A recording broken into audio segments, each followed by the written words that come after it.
Tonight on The Roast, a plan by Thailand's Prime Minister backfires and Western Australia wants a thank you from Kevin Rudd. But first, and far more importantly, we'll turn to the biggest news story of the day. Yep, the royal baby and its name.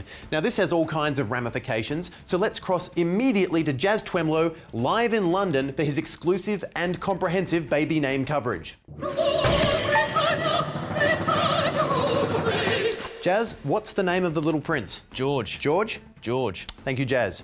And now we turn to our next story. Papua New Guinea's Prime Minister Peter O'Neill has accused the coalition of misrepresenting how he would use Australian aid money for the Prime Minister's new asylum seeker initiative.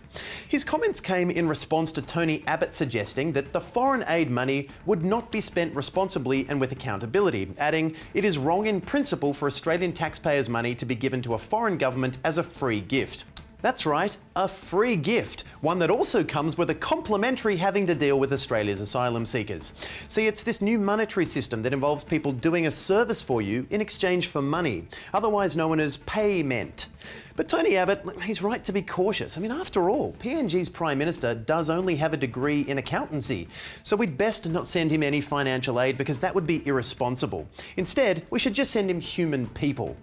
Now, while it might seem basic etiquette that you don't get someone to deal with your country's biggest crisis, throw money at them and then insult them, it's apparently not so clear to the opposition or its leader Tony Abbott, who for a long time has acted in a manner most politely described as rude.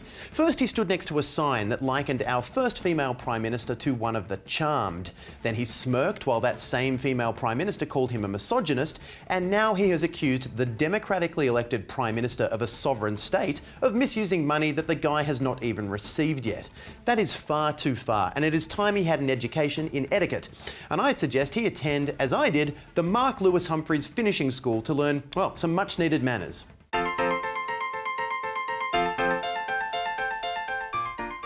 When you're the opposition leader, you want to rule the roost. Thus, it behoves you to carry yourself with the utmost decorum. I've prepared a few tips. Let's begin. Every Prime Minister likes a firm handshake, but don't go in for the kiss. And if you're not using your mouth for kissing, make sure you use it for speaking. And remember, it's rude to stare. Finally, when you do manage to speak, keep it simple. And then that birthday cake is going to be sales tax free, and of course you wouldn't pay, it would be exempt, there would be no GST on it under our system. And if that doesn't make sense, all you have to do is remember this is a Hasenkarten. What a guy. Next up tonight, West Australian Premier Colin Barnett says he wants a thank you from Prime Minister Kevin Rudd for WA's assistance in intercepting a group of asylum seekers last week. Now, the Premier's request has come just one day before he meets with Kevin Rudd to discuss the Gonski reforms, meaning any thank you he gets from the PM will inevitably be one of those forced thank yous filled with, well, Kevin, is there anything you want to say to Colin? Look at Colin when you're talking to him. Because he deserves that thank you.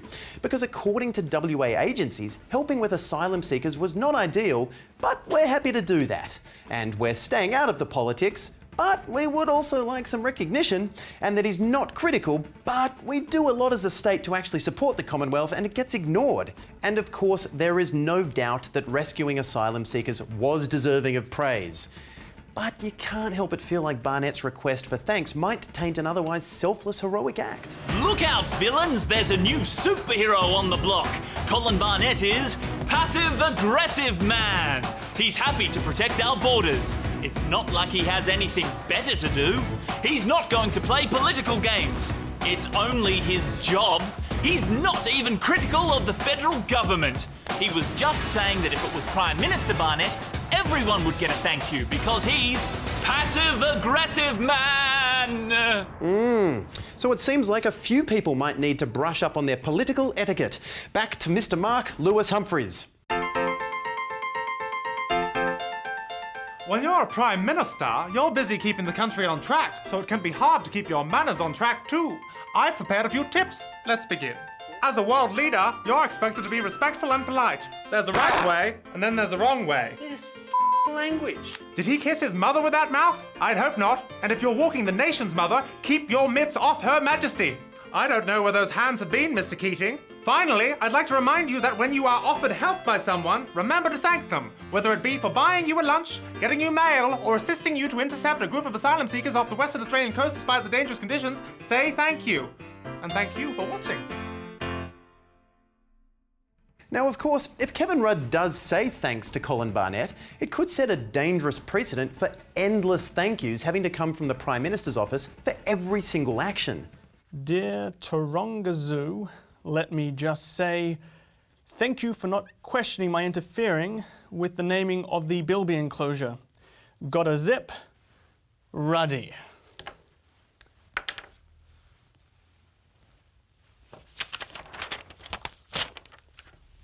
Albo, we're almost out of lipstick! Wait, what? You're saying Kevin Rudd doesn't kiss his own thank you letters? Then whose lip imprint have I been practicing on? Ah, crap. Now, if I could just be serious for one moment. Nah, kiss the letter. Oh, no, shut up. I want to be serious. Look, WA has done a good job rescuing asylum seekers from overturned boats. So if Kevin Rudd hasn't gotten around to saying thank you, we'd like to thank Western Australia for their border protection work. Hey, Western Australia.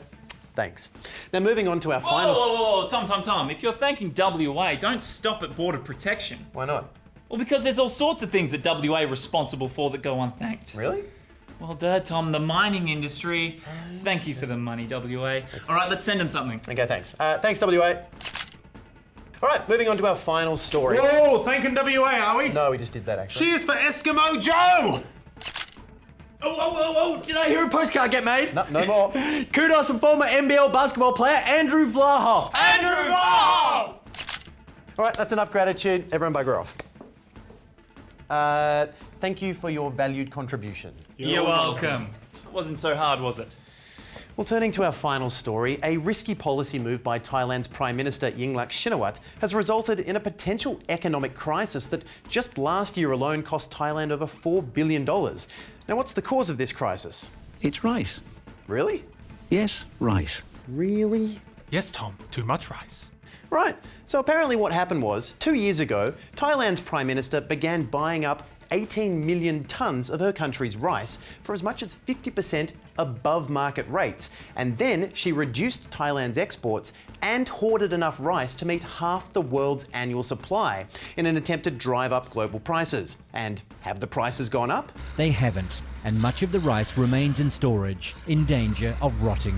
So, to reassure people her rice was edible, Ms Yingluck fronted the cameras and ate some with an expression that said, how long does it take to die from rice poisonings? But the hoarding plan didn't work because rice, unlike oil and gas, is something you can grow, and so other countries did. In fact, they grew so much, it actually drove global prices down, meaning now... Not only is the government seriously out of pocket, but it's been left with a huge stockpile of rice that nobody wants. There is so much rice in Thailand right now. If your entire country flooded, you could just switch it off and pop it in Bangkok for a few days to dry it out. The government is encouraging people to eat and use more rice wherever they can, and it's having mixed results. Thank you so much, everyone. So young and in love, and in rice. Still, at least now Thailand knows the rice buying scheme was a terrible idea and they can bring it to an end. Thailand today announced an extension of its controversial rice buying scheme for the 2014 crop year. Oh, you fools! I am failing to understand the decision-making process over in Thailand. Now, thankfully, we have Nick Richardson over there. Nick, you got there pretty quickly. What's the situation there? Tom, if I've learnt anything, it's never trust anyone who says I'm going to change the global economy through buying the world's supply of blank. So how could Ms Yingluck think this was a good idea? Well, it's almost as though she read Aesop's fable The Ant and the Grasshopper and decided to stockpile before the winter. But even worse than that, she's doing exactly what Tony Abbott is accusing the PNG Prime Minister of potentially doing: frivolous spending. Right, so what are you saying? I'm saying Thailand needs to stop accidentally making Tony Abbott look like the voice of reason. Okay. Because he's not the voice of reason, Tom. He's bullying the Prime Minister of a country who is doing Australia a great favour. All right, Nick, I definitely get it. So finally, how do you think Thailand will deal with this problem moving forward? Nick? Save me, passive-aggressive man! Yeah, sure, okay. He's not busy. He's only the Premier. Wow, that talking commercial was right. That is too much rice. Good night.